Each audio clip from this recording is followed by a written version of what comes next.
Good day. I'm Nate Rudolph. I serve as superintendent of Cambridge-Isanti schools. I am super excited today to be able to showcase our music department and have some of our directors here to answer some questions. And can we start with introducing yourselves? I'm Aaron Knutsvig. I am the director of choirs at the high school. I'm Crystal Kennedy. I teach band at Isanti Middle School. And I'm Andrea Blees, and I teach band at Cambridge Middle School. Very good.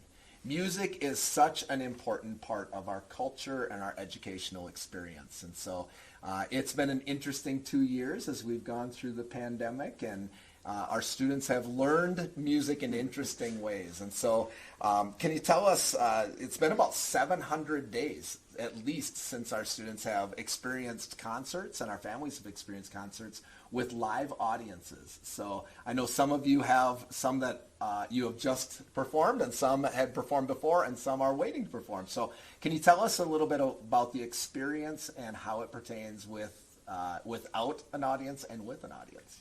My 7th and 8th grade, we just had a concert a couple weeks ago, and it was completely just a completely different experience. In fact, the 7th grade had never even performed in front of a live audience. So one of the common practice after the concert, we evaluate how we did. Yeah.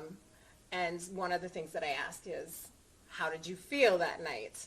And the kids overwhelmingly positive experience compared to last year. All we got to do was videotape ourselves. I suppose, yeah. So they were just absolutely just blown away. And one of my favorite things, a 7th grade girl came in, literally bouncing into the room, and she said, I didn't even ask. She just said, I want 100 more concerts like that this year. I love that. It was the cutest thing, and I just think that kids need this. They need to they need that validation that our hard work is not going unnoticed. And her reaction right there was my validation. Isn't that great? Yeah, it was awesome. And the positive energy that comes in a room with an audience, right? A live audience in front of for a concert is just special. Absolutely. Yeah. Right, I think students just have a big sense of accomplishment when they have this end goal in mind. Yeah. With a videotape, you can take multiple takes or try things again, and then the room goes silent when you're done, compared to the appreciation of an audience, just to really, just gives you that good feeling that you really are proud of what you just did. Absolutely. Very cool. Yeah, we had a few different experiences last year. We live streamed entirely one concert, and then we had a couple concerts that were live streamed and families in person spread out in the PAC, and all the responses were very subdued because you lose some energy in not sitting the way you kind of expect to sit or whatever, and the kids at the same time were very appreciative of the opportunities to perform, but they're really looking forward, I think, to the performances that we'll do next week and the following week. Yeah. I know the band at the high school had a concert a few weeks ago, and again, the kind of the energy in the room was really fun. It was exciting, and I was here for the 7th grade one as well, and it's just nice to be back in that, well, this feels new and familiar at the same time. Yes, Yeah. absolutely. Yeah. And tangible, just that buzz that you get pre-concert, right? With people talking in the room and just the excitement that And builds. students don't know what that's like, Yeah. because my 9th graders have not performed since either December or February of 2009 or 19 or 20, depending on which school they were at, and you can see they're like, I don't really remember what that. Yeah. It's gonna be good. It's gonna be fun. It is. It's going to be outstanding. Yeah. Can you tell me a little bit about elementary parts of our program? When do students first start to experiment with instruments, or what type of choral experiences do they have at the elementary age? I guess if we're talking elementary, they right away at the early ages, they start playing on a lot of percussion type instruments. Sure. So you'll see hand drums and rhythm sticks and Orff instruments like xylophone or bells, because it really helps them focus on learning rhythm rather than just always clapping it and saying the rhythm. So the kids are able to get at some instruments at a young age. But as far as playing actual band instruments, I would say that generally is something that starts in sixth grade. Yep. So, but yeah, in our elementary age, we start with percussion type instruments. And lots of singing, right? At the elementary as well. Yep, And yep, and they usually have, I don't remember which grades in each building have different concerts, but they get to get up and perform, and I know Cambridge Intermediate usually has some of the percussion stuff along with the singing, and I know that they've had some other instruments with it as well. Recorders, yep, everyone's favorite recorders. Well, and I know having taught both middle school and high school, we're really lucky with the programs that the students have at the intermediate and primary level. The teachers down there do just such a wonderful job with so many kids to get them ready for whatever might come next for them musically. So. Right, we really do feel like the kids are prepared for our programs moving into the middle school level. They've learned fundamentals really well, they've learned how to play instruments at a very basic level, and that all just transfers really well into our program. Playing an instrument is obviously a skill in itself, but it also transfers, right, into learning. And can you talk a little bit about how music transfers into maybe like reading or math or other learning that happens throughout the day? We work on sight reading, so reading notes that they haven't seen before and there's no words and they got to figure out what do, re, mi syllables to sing. I talk about how, when you're learning to read in kindergarten, you get each sound of each letter and then you start to blend them together, and we do the same thing in music. We go, okay, I'm going to learn this note and then I learn this note. And by the time they're up at the high school, they're seeing 2 or 3 notes at a time, and they're connecting. So that learning process and being able to even cycle through visually as you're reading words to see what's next as you're still reading the word you're on, that's what we do reading music too. It's the same cognitive approach, I think. Yeah. So there's a lot of overlap in that aspect. That makes a ton of sense, right? Well, I mean, there are so many studies that just say overall, it opens up all sorts of just brain capacity for your math and your reading and all sorts of other subjects. But I remember one of my first couple of years of teaching, a reading specialist was discussing how her students who were struggling, the ones that were taking music, seemed to have an easier time once they started working in band or choir to be able to get that flow of seeing the next word when they were reading. It's the same concept of what you were just saying. When you're reading music, you're seeing that next word, and so all of a sudden the sentence makes more sense. Which reminds me of a session I was at once where they had done a study with music students and students that were struggling in math or reading, and they would put their music class before the class they were struggling in, and they saw a noticeable increase in either math or reading by having music before it, and how that Prime the brain. That's it. Yep, because we're also doing deep breathing stuff, so they're calm, they're relaxed, but they're functioning at this higher level, ready to take on whatever concepts. And How powerful. yeah, I always thought that was just really, really interesting. And Yeah, very much. And even the social emotional aspect of it, I mean, our classes, we see those students year after year. We really build strong relationships with them over many years as they're growing up, and them with each other too. So it really kind of becomes like a family. I've seen studies too showing that students that are involved in music are less likely to be involved with alcohol, drugs, illicit drugs. And just because of that, they feel like they belong somewhere and they have something to contribute. Yeah, in kind of the winter season and holiday season, and so can you speak to some of the traditions that happen throughout the year?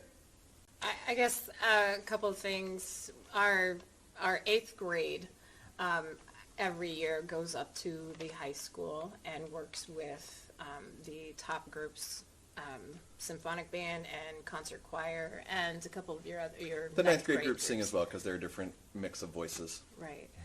It's a good opportunity for the kids to, see that transition up to the high school, but it also is a great way for them to just be exposed to the other musicians and hear music. But that particular one I really enjoy, and the kids, they may not be aware of it until their 8th grade year, and then they are looking forward to just getting up to the high school. I don't know what it is until I'm there. Yeah, I see it. exactly. Yeah. Outstanding. Around here, Cambridge Middle School, I always find that a lot of the kids, if I don't remember or address it right away, they will remind me of jazz band. So Yeah. that's a big thing. Yeah. And along with jazz band, there have been some opportunities for the jazz band students to perform in. So we'll see if that happens right now with our transition between the pandemic year, and we'll see where it goes. So let's talk about marching band. Our marching band took quite a hiatus for almost a decade now. They've been back though, I believe. And where can our community members see the marching band around town? I know it's more of a summer thing probably, but can you talk a little bit about that? Yeah, sure. I'm the assistant director with the marching band, and it's a summer program. So once school is out, we start practicing, and we really focus our efforts on supporting community festivals and representing our school and Cambridge-Isanti. And so we perform for the Isanti Rodeo Parade, and then we've every year gone to the Forest Lake 4th of July Parade. And then last year we marched at the Lindstrom Festival. And we've also been at the Isanti County Fair, the opening ceremony of that. And then this past summer we actually performed for quite a while at the all-school reunion, provided some background music and played the school song and got everyone excited. So that's our main focus. Yeah. Speaking of pandemic, as we mentioned earlier, it was difficult, right? Our students were learning music via camera. We were just talking about a little bit ago. And one of our partners in our community, the First Baptist Church, really supported us in terms of helping us to live stream some events. And that was critical, I think, in part of our music programs, and we certainly appreciate that. But are there other community partners that you want to point out, or even within the system in our school district? It takes a village, right? So who else were people that you depended on and that really helped during the pandemic? Well, at the middle school level, our administrators and tech crew really stepped up and helped us out and facilitated video recording and getting the sound equipment set up and whatnot. Matt Broughton at CMS and Kyle Groves at IMS really stepped up and did all the fine-tuning where we could just step in and do our thing, and they took care of all the stuff we didn't know much about. Yeah. So they were just so crucial to getting that all to happen. And I would say the FIAD also was very nice to give up their gym. They made sure that they were outside, and Yep. we were hoping that the weather would cooperate. But that was nice too, that they allowed us and just the 6th grade, 7th grade, 8th grade teams allowing us to take the kids during times that were not necessarily our class period time. So Team efforts, right? absolutely. Absolutely. At the high school, Jim Godfrey and the TV production class helped live stream, and again, we would just say, "Can you do this?" And they said, "Yep," and they showed up and took care of it, and we didn't have to think about it or really anything other than send out a link to families that wanted to do it, and that group is continuing to help us this year, continue doing some live stream. We've had families from other parts of the country say, "Oh, it was really nice to see my granddaughter singing or playing her clarinet or whatever," and so we're still trying to offer some of those opportunities, at least for the time being, and Jim and his classes have just been wonderful in that regard. So, If family was interested in their child becoming more involved with music, what are some of the milestones they can look for through elementary or middle school or high school? With bands, in the spring, both Mrs. Kennedy and I will show up in the 5th grade classrooms. We'll introduce the Always a fun instruments. It is a fun day. It is. It's a little different right now, just again because of the pandemic, coming out of it, and we're just transitioning back into normal life. But we'll show off the instruments. There's all sorts of questions that they have. We can answer their questions and let them know the opportunities of playing in band. And then the next steps to that. We'll have a website that they'll be able to go to. We'll have newsletters just referring to information getting an instrument, what's next. So they can expect to see stuff coming home. Absolutely, in the spring. Sure. At the high school, it comes down to a lot of registering for classes, which usually happens end of January, beginning of February, and is kind of a lot of information for students to process and figure out, especially 8th graders coming into 9th grade.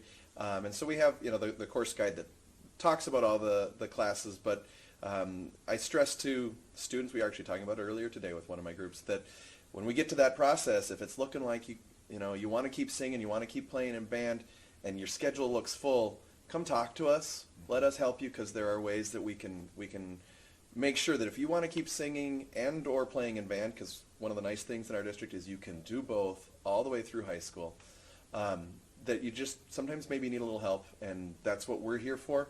And if the middle school teachers don't have an answer, they know how to get a hold of us. I think you know how to get a hold of the band director.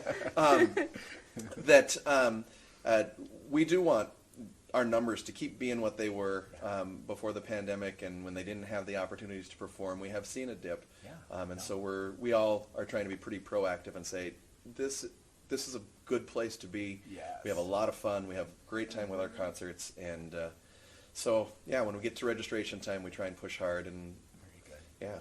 We certainly have a rich and deep tradition of excellence in our music departments and our music programs throughout our school district, and that's in due no small part in due to the work that you work with our students each and every day. And so I thank you for all that you do.